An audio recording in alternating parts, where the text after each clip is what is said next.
Good morning.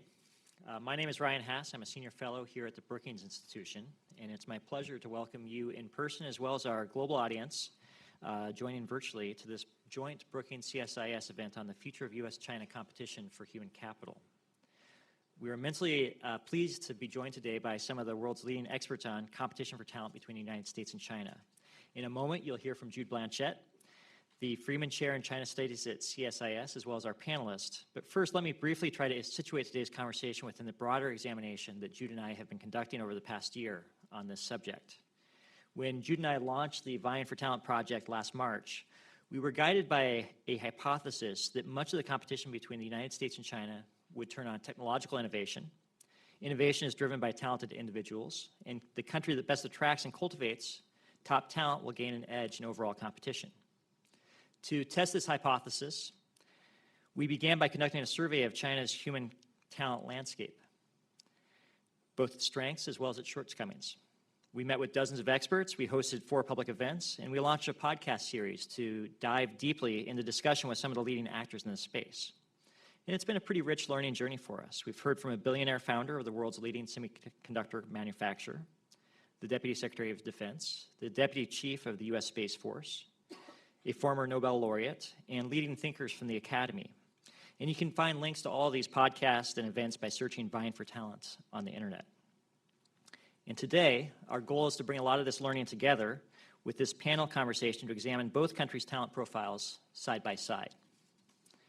I'm going to turn the floor over to Jude in a moment, but to briefly introduce the panelists and moderate our conversation. But before I do so, just a few quick housekeeping notes.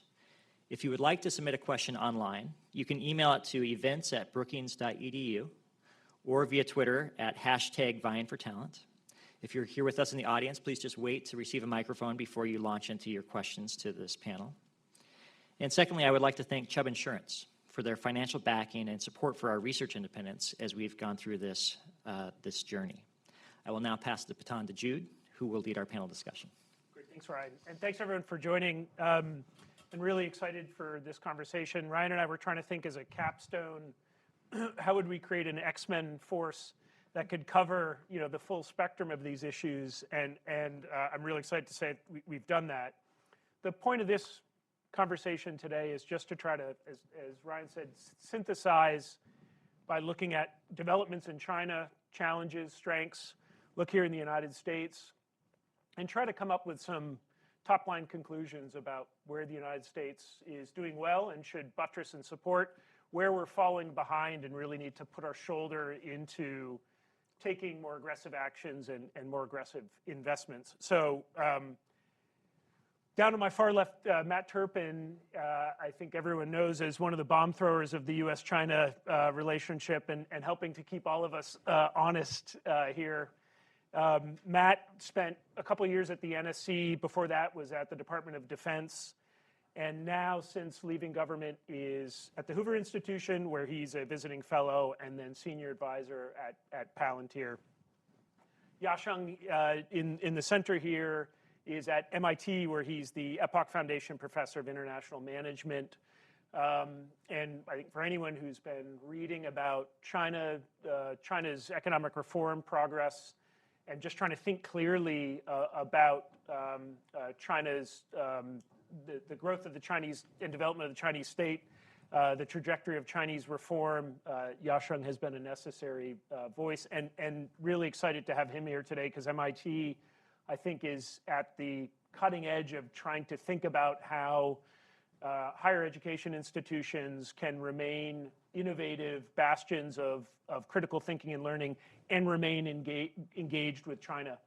So we're going to ask him a bit about that. And then Amy, to my immediate left, has, as of just a few days ago, left the White House, where she was working on a lot of the issues we're going to talk about today and thinking about how does the United States find authorities to increase STEM immigration, how does that buttress our national competitiveness, and she is now moving on to take up a role at Cornell University, but based here in DC, where she'll be continuing to push forward in our thinking on STEM immigration.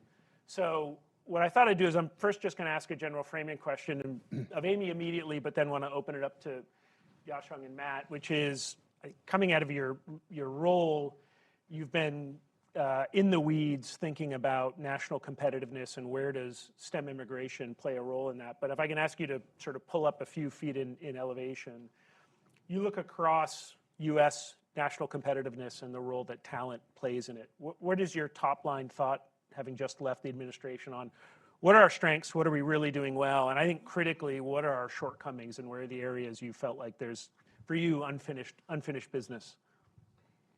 Well, thank you, and it's very nice to be here and to talk with all of you and to have this important conversation. I think that the United States, continues to have this, what CSIS and others call an asymmetric advantage, because we are still an open society, and the science and engineering enterprise is an international exchange of ideas, and people still want to come here and still want to contribute and also to our country, but also are looking for opportunity. We still offer opportunity. We have a strength in that we have a high number of clusters of science and technology, intense science and technology activity distributed broadly across our country. It's not just in the big major cities. And we have a innate ability across our country to still be a place that is welcoming. I know that there's been a lot of promote versus protect challenges, and there will continue to be so. But we have some tools in our toolbox that we haven't been using as much as we could with regard to talent and with regard to attracting talent to come to our country. So I think doing a better job of explaining to industry, to academia, and to individual scholars, students, and experts what these tools are that are actually at our fingertips today that we have not been using to attract and retain STEM talent is a big goal of mine as I move forward. And I think that's both a strength and a weakness, because there are tools, but we're all kind of used to our immigration system being dysfunctional, and it's hard to imagine that we actually have tools that we can use. But there are some, and we should use them. I mean, we need to use them more aggressively and more confidently. And, I think a sort of fundamental weakness, obviously, is that when you look at numbers, I put that in quotes just because everybody wants, that's a measure that we all use. Our immigration system was last updated with regard to numbers in 1990, and it's not really a bright prospect that Congress is going to update those numbers anytime soon. So this idea of there's a translation issue of what are the tools in our toolboxes that could actually address some of these weaknesses, because the existing law actually allows more numbers in certain nooks and crannies. But it's going to be a challenge to actually, from an immigration standpoint, think that there are realistic pathways anytime in the foreseeable future where the strong policy arguments for why we need across our country, across the science and engineering ecosystem, more permission for more individuals to remain in our country is, even when those strong arguments are made, and we've tried to change the conversation to make those connected, to make the connection between talent and our national security, there's strong forces in play that are going to be unlikely to relent and allow those changes to be made. And just the last thing I'll say about a weakness is that I think that it's clear that across our country, there's a lot more that can be done with regard to underserved and underrepresented communities in the education system, throughout the K-12 environment, and tapping into the potential that our domestic workforce has. But these are complementary efforts to the fact that we also need more advanced STEM degree talent in our country. These are not mutually exclusive pursuits. They're things that have to be done together. And so a weakness is that a lot of times people see those as alternatives. And I think we need to do both at the same time. So, Amy, I'll come back around to a few follow-up questions on this precise issue, but maybe Yasheng, if I can move to you now from your perch at one of the world's premier STEM research institutions, and you focusing on the U.S.-China relationship and understanding both systems deeply. From your personal and professional hat, looking at this issue of what is the United States doing well to develop, cultivate, and keep talent in your world? What are we doing well, and where do you see the shortcomings? Yeah, so I agree with Amy that the U.S. has this incredible edge over any country in the world in terms of producing frontier research. There have been difficulties and policy shocks to that system. The China Initiative under the Trump administration, and it is to the great credit of the Biden administration that they terminated actually some of the things going after the Chinese scientists started under Obama. So let's just be clear on that. And so the Biden administration terminated the China Initiative. If we can come up with a sensible solution to balance the national security imperative and the imperative and the recognition that science, for one thing, is open, is fundamental, is about disclosure. So the China Initiative was designed to catch Chinese economic espionage and trade secrets. In academia, there's really no secret to talk about. MIT has a Lincoln Lab, and that has a national security clearance. I cannot go there. And one of our former vice presidents for MIT, who is he left MIT, he was foreign born.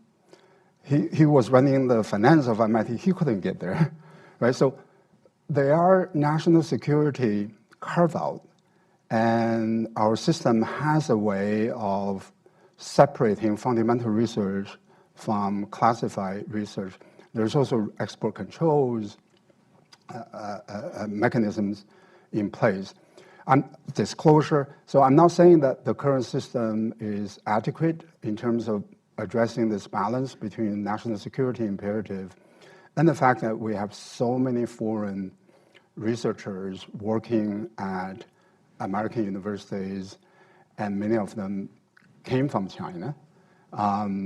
So I don't think we are there in terms of coming up with a way to address this issue. They're even though China Initiative has been terminated, I know for a fact there are still investigations of Chinese American scientists. At a recent overseas conference, there were many Chinese American scientists who attended this conference. They came back from this foreign country, and we're talking about recent, 2 months ago, maybe 3 months ago. Every single one of the Chinese American scientists was stopped at the customs for a long period of time, whereas other members of the delegation went through the customs without problems, right? So it's pure ethnicity. And Professor Charles Lieber at Harvard was found guilty for disclosure issues. There are technical issues, there are legal issues. But one of the FBI agents who testified at his trial said, without apology, that they began to pay attention to him because every single one of his postdocs was Chinese. So that was the information on which they based their decision. So And there are other notorious cases going after Chinese American scientists. I sometimes joke with my friends and colleagues, because China is a very repressive country, right? But what's interesting about China is that they make a special carve-out for science. In China, you can actually do scientific experiments that you cannot possibly do in a Western country for privacy, ethical issues. CRISPR is one of the examples, right? Genetic editing. A Chinese professor just went ahead, edited the genes of twin girls, and you would never be able to do something like this in the United States. I'm not saying this is good. This is actually very bad. I'm just saying that when we say China is a very repressive society, restricting freedom of speech, that's absolutely true. But they make a carve-out for science and technology that has its own problems, but we need to recognize that fact. So that's where my joke comes in. I said, in the US, natural scientists get arrested. In China, social scientists get arrested. So essentially, there's a kind of a nice division of labor between the two countries. And that's just not a viable way to go. Apart from my day job at MIT, I'm also founding president of an organization called the Asian American Scholar Forum. We are trying to do more research on this. We did a large-scale survey research on fear factor, and the finding there is really, really shocking. Even though 89% of the people that we surveyed want to contribute to America, want to contribute to scientific activities in the U.S., something like 60 to 70% of them fear for their career, fear for their life. Some 40+% of the researchers do not want to apply for federal grants, right? So and this is after the China initiative has been terminated. We got to address this issue. We are killing ourselves if we do something like this. And I don't have a solution, and I think we need to gather the minds and gather the ideas from society, from scientific community. But this is a serious, serious issue. Jude, if I could just add one other thing to the points that you're, very important points that you're explaining.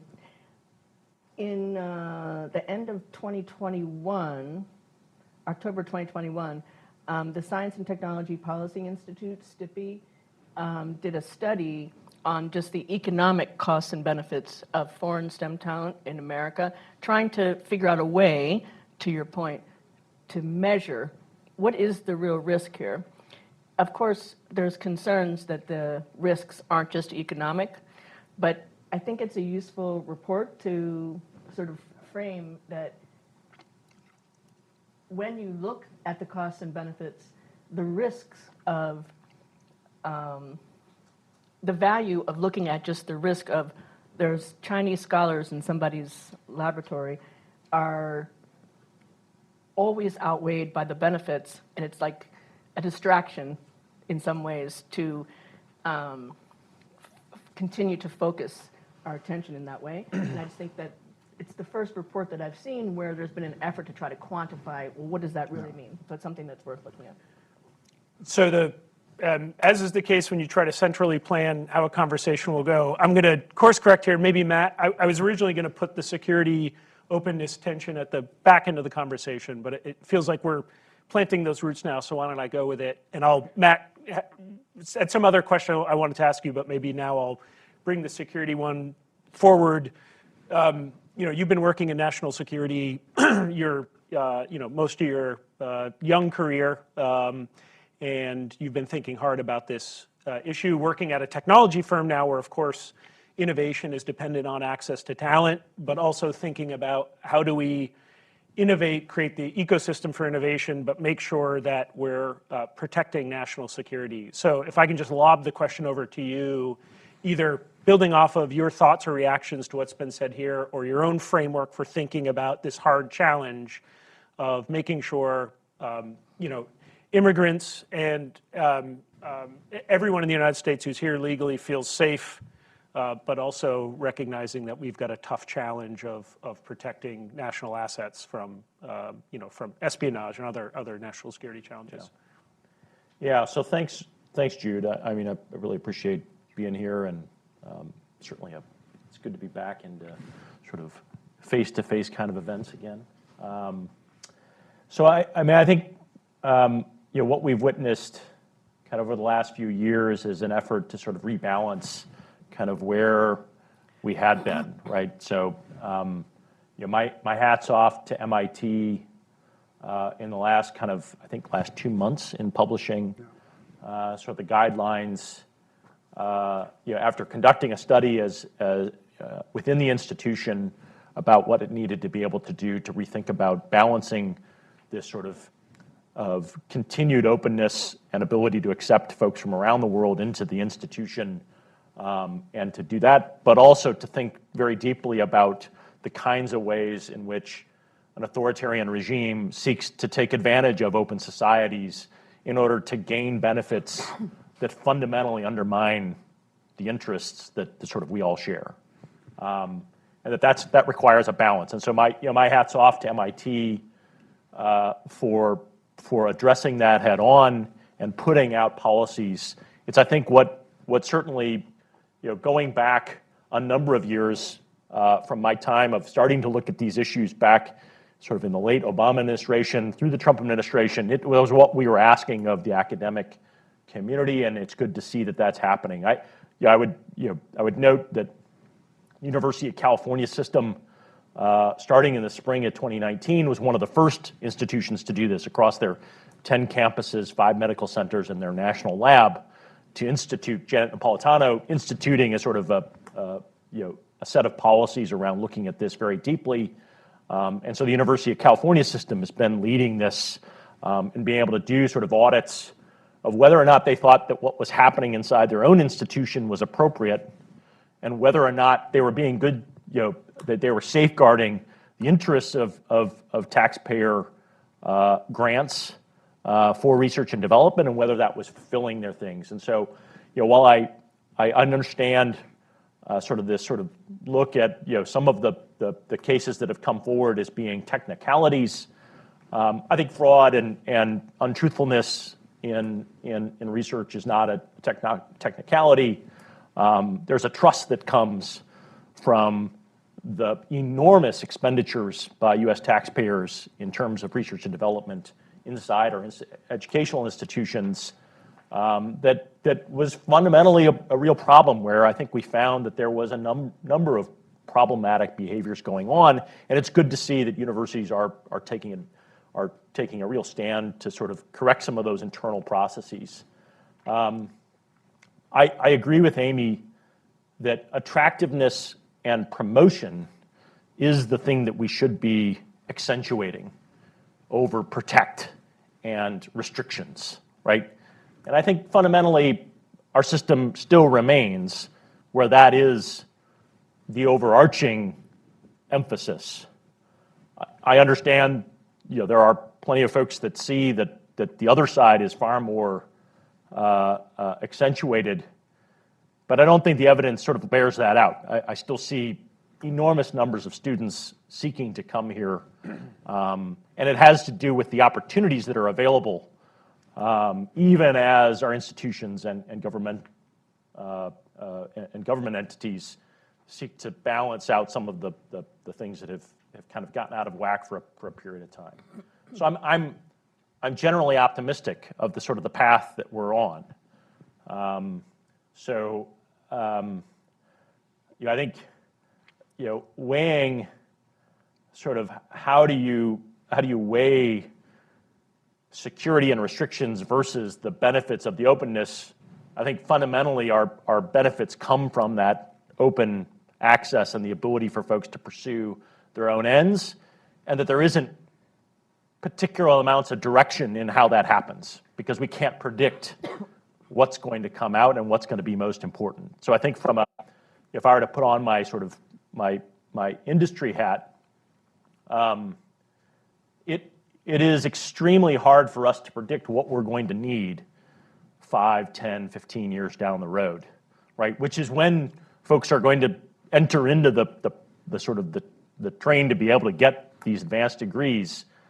We need as broad a system as possible with as many options as possible, and then we'll find that we've got the talent that's available to us.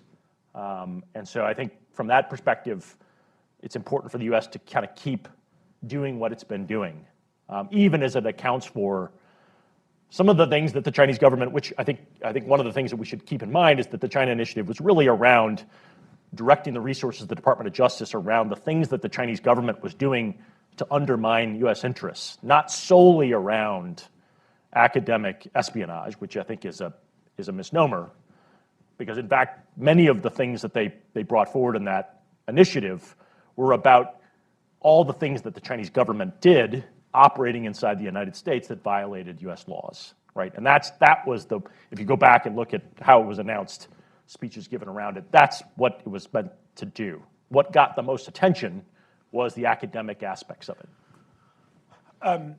I feel like we could have this is a really important issue, and I want to move on, but not because we've plumbed the depths of this, because I think this is a really important and has to be an ongoing discussion. But I just, there's a few other things I want to make sure we get through in the short amount of time we have. So if I can actually, Matt, try to pivot off of something you just said about we don't know what we need 10 years from now. And that's one of the advantages of the United States system is you want to create an open platform where talented individuals can come think of the next, the next Palantir, the next Google, and hopefully, now if I can make a clumsy segue, the next TSMC as we try to build out our own, expand and create resiliency in the semiconductor industry. So let me now use that as a thought experiment, as a way to stress test how we develop and cultivate talent.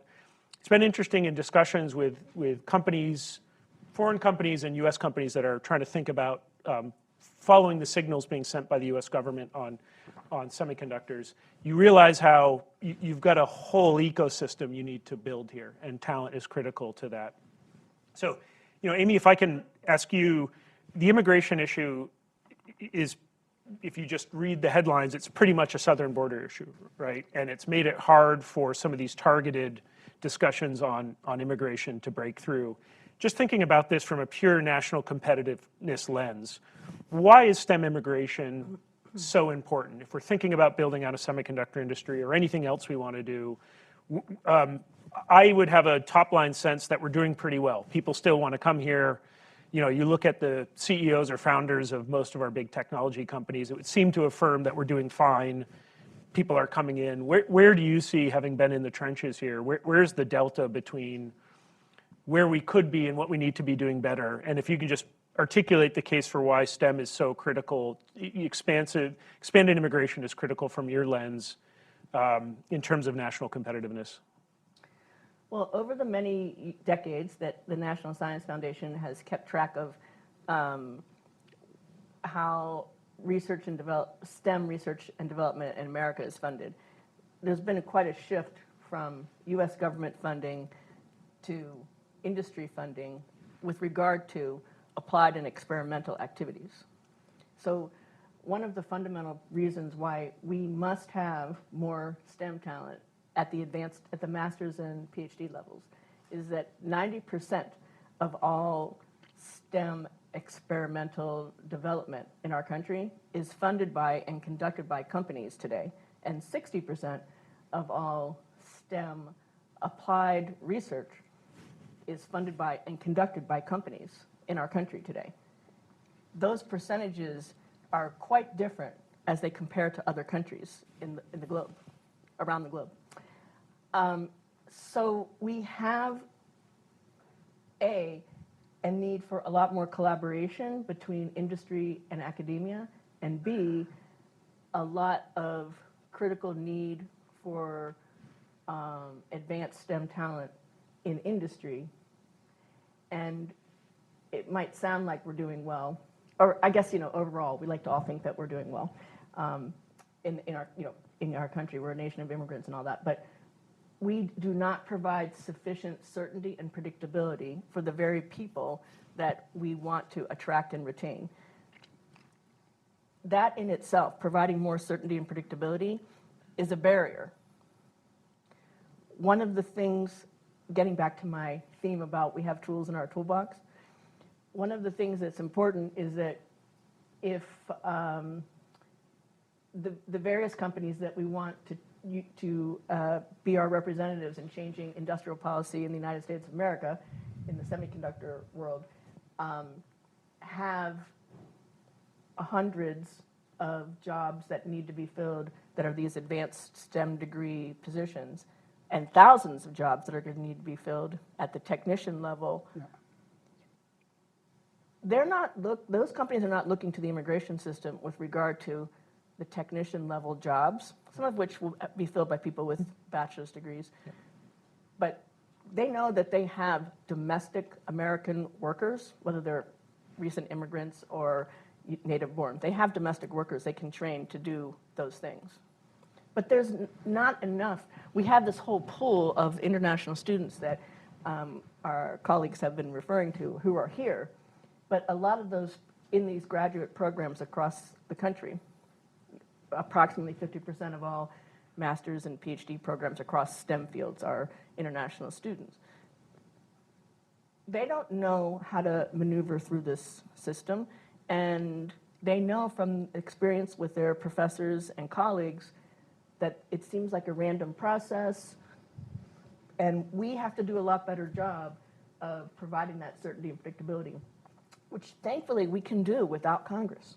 And the executive branch can do a lot better in providing information about what these pathways are and providing information that policy guidance that makes the connection to immigration being in our national interest. And if you can show that you're doing work in a field that is a critical and emerging technology field, that you have this pathway or that pathway. One thing that U.S. Citizenship and Immigration Services tried to do last year is set up a new, for example, official government microsite on their public-facing website that says, for international STEM students, here are the different categories and pathways that are available to you. Of course, it's a government agency, so they can't actually tell you, the fine print, and on page 7 you do this, and all these other steps are available. But I think there's an effort there's an effort underway to try to be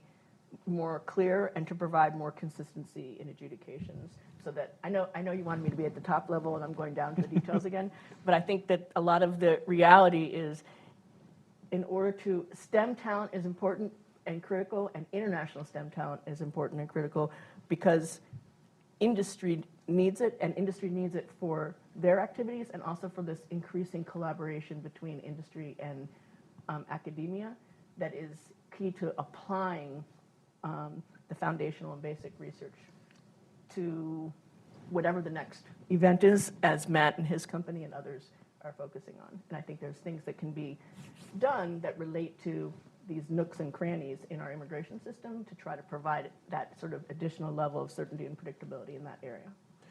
Matt, only because I think it segues nicely, can I ask you, as someone just coming from the policy world and now in industry, I guess kind of two questions. One, just building off of Amy's, and you're both within the firm and as you talk to other tech companies, how are they thinking about where the workforce is now, and what are the upskillings or reskillings that a company like Palantir or others, I don't want to make you speak on behalf of Palantir, that others see as critical gaps? And then just the second one is, what's the state of industry government discussion and discourse on this? Are you happy now that you've had your feet in both camps? Are you happy with the extent of and the maturity of the conversations, or do you still feel like there's a delta that we need to close in how industry and government are thinking about this issue of workforce and talent? Yeah. So I'm in the software industry. So as a company, we're a software company. And there isn't a better place in the world to find the best talent than the United States. And part of this has to do, I think, with because what you have is not a designed, centrally planned sort of system. You have a whole bunch of people that are really talented making decisions about which path they take, right? And so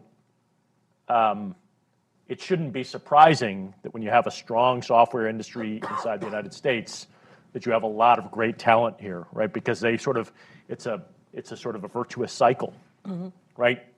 You have, and I have some familiarity with the semiconductor industry, but I'm not, I don't mean to speak for it, but it's a mature industry, okay? So I mean, this is not necessarily, there are emerging aspects to it, but the manufacture of semiconductors is a mature industry, right? It's an industry that the United States certainly started back in the 1960s, right? And there's gone through a period of diffusion out into the world that it's in various other places, right? And I think it has not been the area over the last few years where talent has been the most excited inside the United States, right? Where they get to make choices about what they go into, that they choose to go in that path, right? And so there isn't, this then becomes this sort of trade-off, right? Because your best talent has choices about what it wants to go into, and it goes to the things that either their friends think are the most right, or there's a series of signals that kind of go down that path. And so I think from my perspective, or from my sort of industry's perspective, it's pretty darn good. And we actually think that this is actually a real competitive advantage for the United States. It's a competitive advantage that we sort of outmatch on anyone else. And while it's important to continue to have a bunch of other industries, and you need to have those, and we can make sort of adjustments in those areas, folks are going to respond to it based upon what they think the incentives are and what they think their future is, right? I think it's absolutely critical, Amy's points about, for the semiconductor industry, I think it's, and this is what I've heard as I made trips to Taiwan and listened to semiconductor leaders, is that they saw that their industry is really shaped by 50 people in many cases, right? These are the folks who are going to set up fabs. They're going to put in new processes. To me, it's very similar to what I would hear from the most advanced jet engine manufacturers, Pratt & Whitney, General Electric, Rolls-Royce, right? That the real skill was about a tiny handful of individuals who are highly, highly skilled. Most of them all came out of educational institutions inside the United States, and then they essentially entered a period of apprenticeship inside the companies, and they learned the real processes of a mature industry to be able to push it forward. And then they needed talent that had some technical talent, but largely at a bachelor's degree level, to essentially run the processes that they had already set up. And I think that is, to me, is indicative of a mature industry. I think in industries that are more emerging and that haven't yet emerged, it's much more of a sort of a free-for-all, and you actually need more of that talent. And the outcomes, like the potential rewards for folks that enter into that, are potentially much higher, right? Because you're not necessarily entering into what is essentially then a long education period and then a period of apprenticeship within an established industry for 10, 15, 20 years. You're potentially moving to the top very early on. I think those dynamics are just important for us to keep in mind about how talent sort of perceives, how individuals perceive what they want to go into. Yeah. And we should kind of keep that in mind, and that it's going to be incredibly hard to design that at a national level, other than let's make it as wide as possible so that a variety of industries can come about. Can I ask a quick follow-up on that? It seems like one of the consensus here is just the value of a market-based open system. But I think we're also realizing that market-based open systems, when you allow the market to allocate resources from a national strategic perspective, sometimes the resources don't necessarily go where you... Or you're in a competition with another that seeks to make the market not work particularly well, right? Which I think is where we're at in a semiconductor sense, right? So the actions that the administration and Congress has taken in terms of CHIPS Acts and other things is to correct what is largely a failure in the market of you've got an authoritarian regime that is seeking to divert those things in ways for their own ends, and you have to step in. I mean, it shouldn't be a surprise that we've spent and conducted industrial policy around aerospace for 70 years, right? It's a critical national security industry that you have to intervene on. And I think the same thing is going to play out. It is a balance that you're going to have to do. But Jude, sorry, if I could just add Yeah, something please. to your point and also to Matt's point, and bringing it back to immigration. When we talk about STEM PhDs and how facilitating the ability of more internationally born and educated, or international STEM PhDs, whether educated abroad or here, to be able to remain in our country.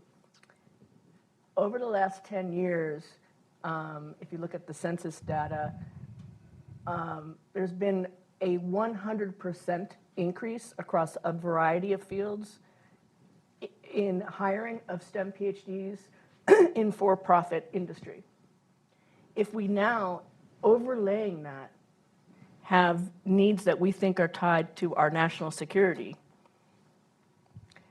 we don't have the ability to attract and retain more people unless we find those nooks and crannies or provide more certainty and predictability, because the baseline is already, there's more of that demand and supply. So anyway, I just wanted to make that That's a great point.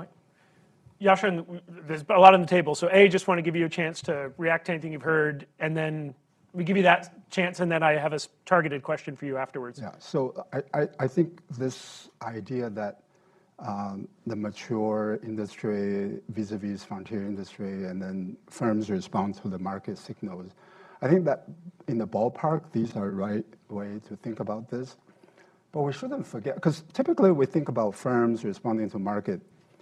We say it's market because the firms make that decision, not the government makes that decision. But the government makes a decision or makes a non-decision that has shaped the market. Absolutely. Right. So it's not just the kind of the immediate conditions that firms face. It's also how the market has been shaped, and principally by lots of other things, technology, globalization, but also by government.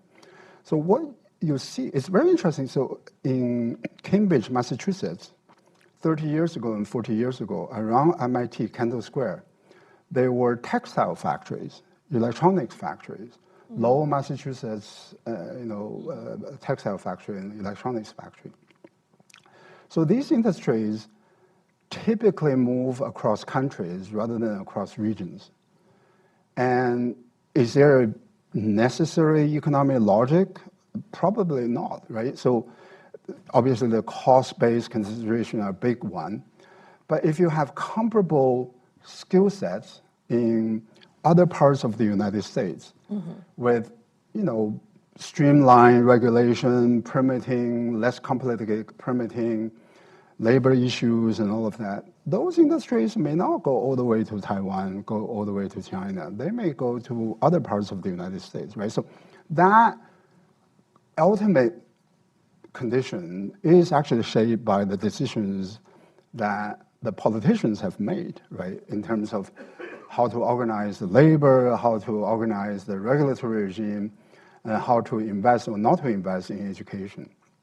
K-12, actually, not just university education. The other thing I want to say is that Matt is absolutely right. Software is, this country is the best place to be.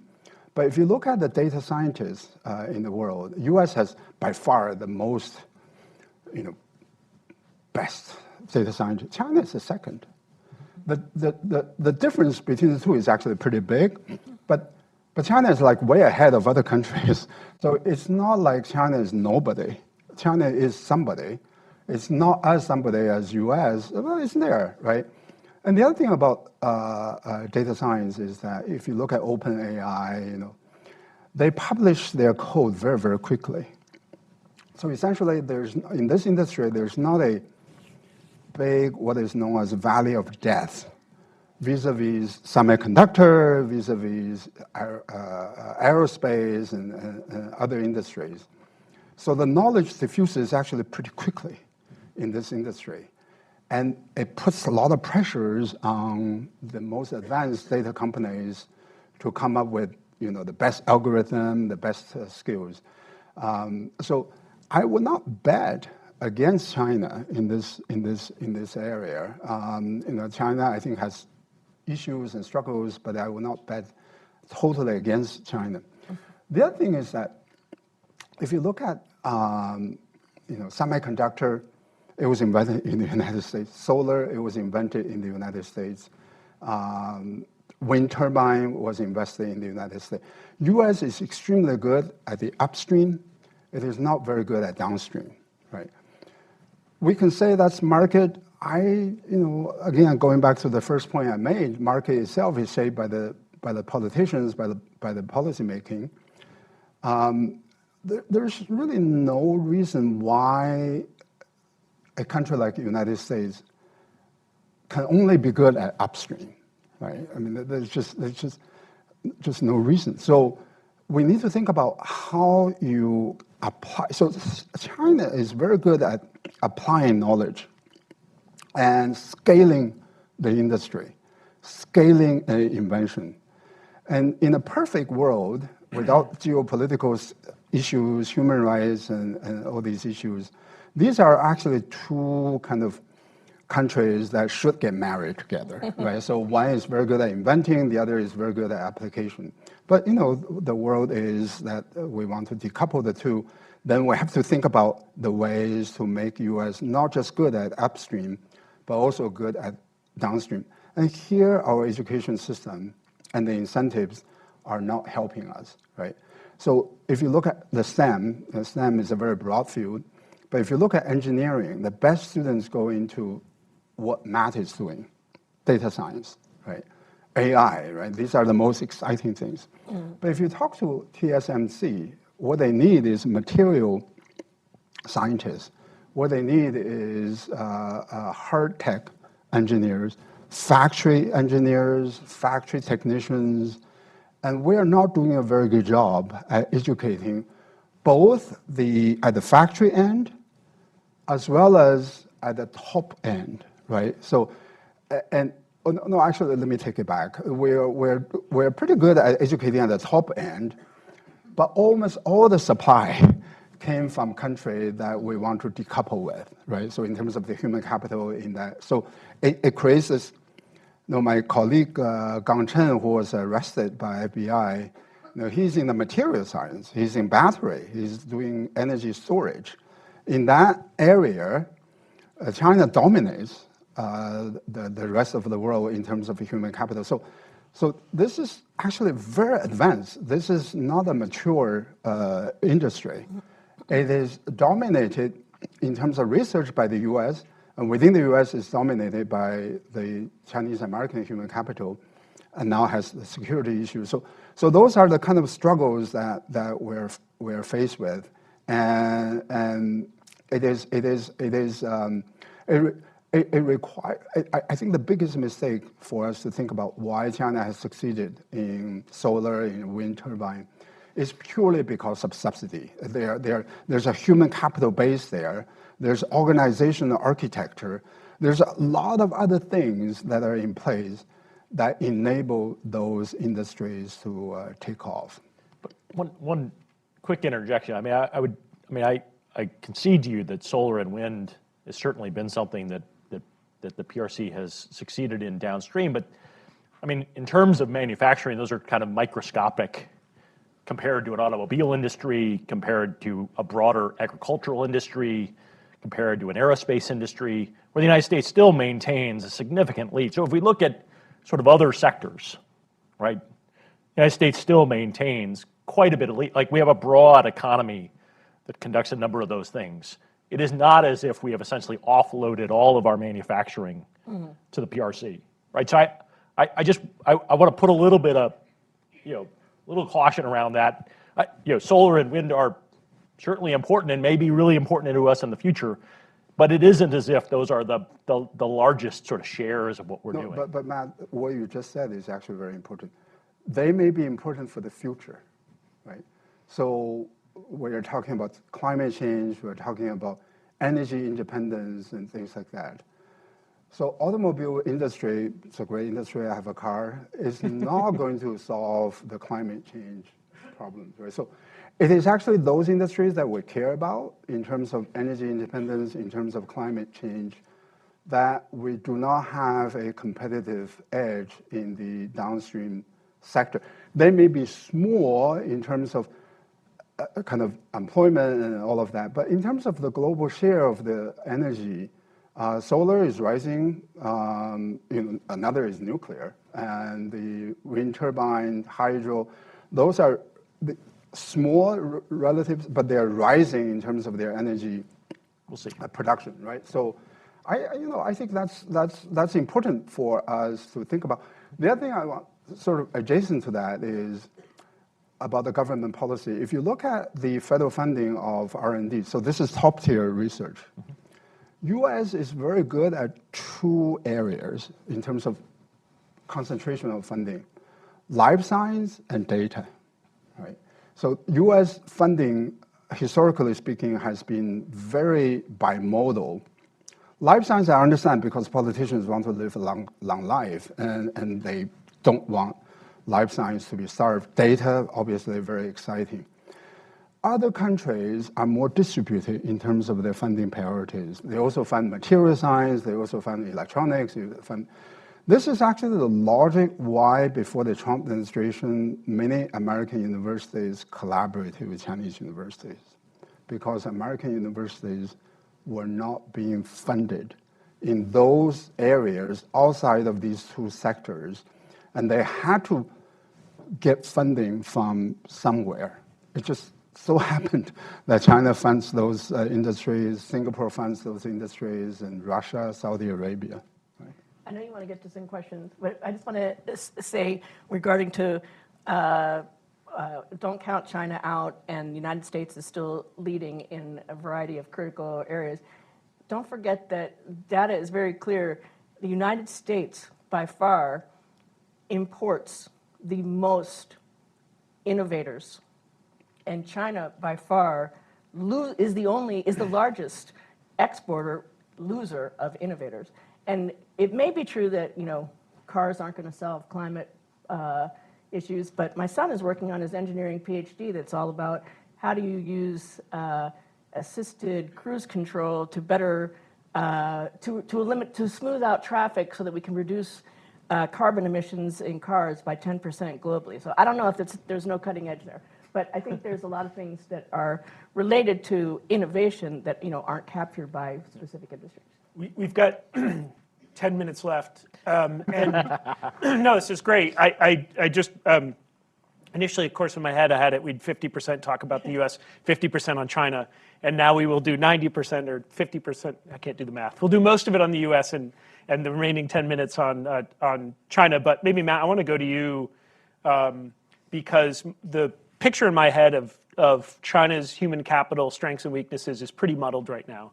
I think about the aggregate size of the human capital potential that China has, and there are these pocket stories of China, showing as much innovative capacity and inventiveness as the world has ever seen. And as Yasheng, indicated, the applied component, the speed, the time to market is a blink of an eye traditionally. I wonder, from your perch, looking at this both within the U.S. government and now outside of it, what's your sort of elevator description of China's human capital position right now? They have the plans. We can see Made in China 2025. I now question how they're utilizing and deploying human capital with a political system that seems to trip itself up as often as it succeeds. Lauren Brandt had this really memorable line in a long paper he did about, China's going to have the occasional Sputnik within a galaxy of mediocrity. What's your assessment on the talent front in China and how it's doing and how it's utilizing it? Yeah, I share your muddled sort of outlook of where does this look. I guess my top line would be I wouldn't trade our position for theirs. I suspect they're going to be extremely motivated to make it look like everything is great and we're going to hear nothing but sort of positive sort of outcomes.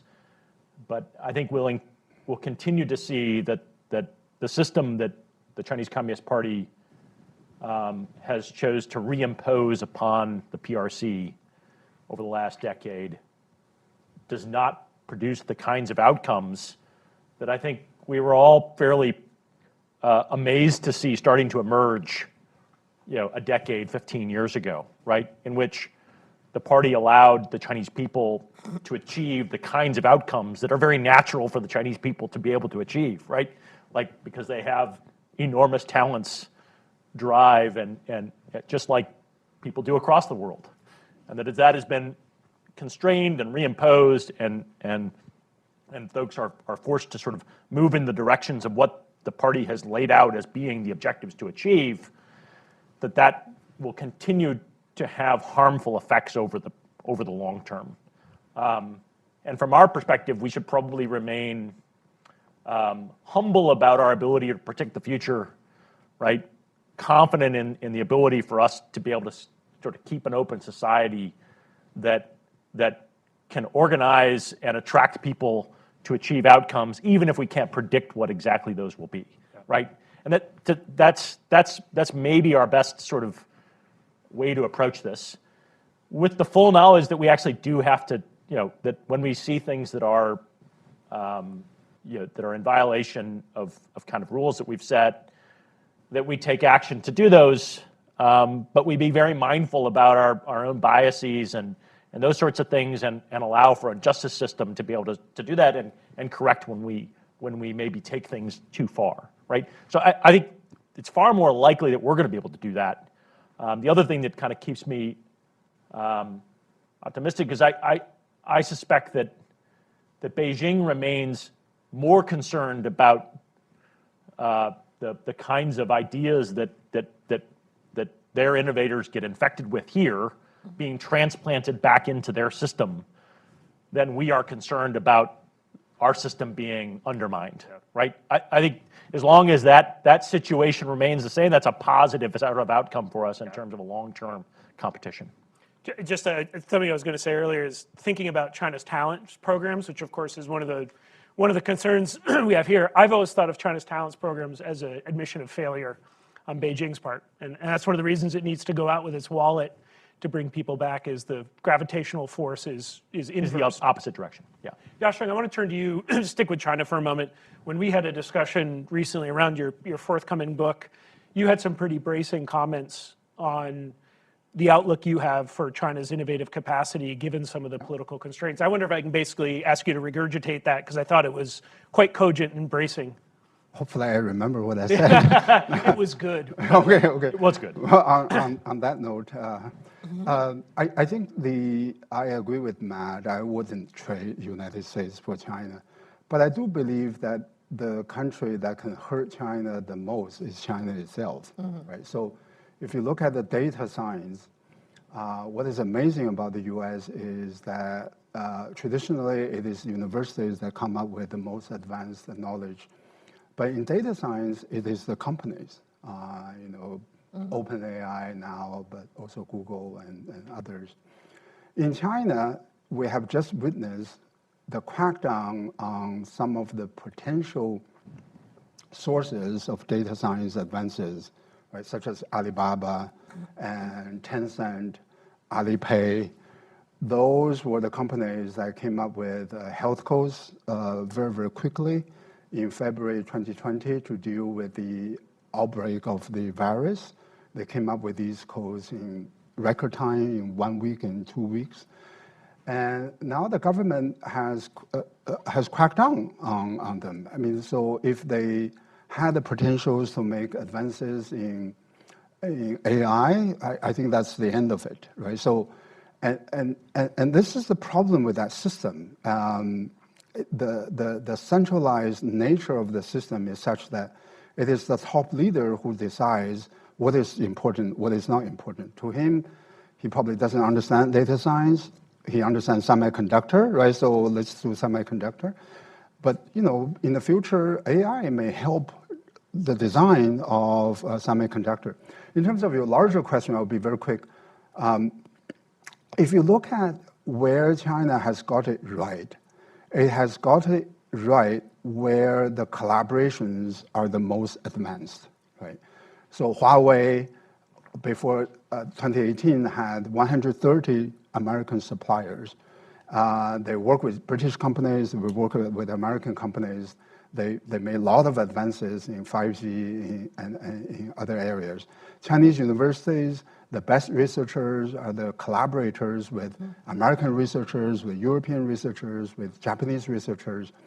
Now, Xi Jinping has cut or has undercut a lot of these ties, right?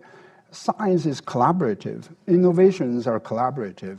You say exactly the same thing about the US, right? So, but China has gone way beyond what the equivalent of the China Initiative did in the United States in terms of requirement that you have to disclose information to the government, in terms of examining the details of the collaboration, in terms of training abroad, in terms of funding the research activities abroad. They have done a lot of damage to that system, and so I'm not optimistic. And by the way, I also think that if we don't get our act together, science as a whole also suffers by the fact that China has gotten so many things wrong, because so many human capital talents are being wasted in that country. So I would argue that we have open science. When scientists go back to China, they enter into an area of dark science, right? So the disclosure is less, therefore science as a whole benefits less. Amy, final thoughts, benediction, closing remarks. We got a few minutes left. Anything I didn't ask you, which you want to get on the record, or any reactions to anything today? And no problem if not. Just want to give you let you do the mic drop. Oh, okay. I think that overall we have we continue to have a lot of opportunity in the United States to attract and retain international STEM talent, and I'm looking forward to being part of that world and continuing to work on that. I mismanaged the clock, which means I didn't leave any time for human Q&A, but everyone here is findable if you had a burning question, and you could also tackle them before they are able to exit the room. So thanks to everyone for joining us virtually and here in person, and please join me in thanking our guests for a great discussion. Thank you.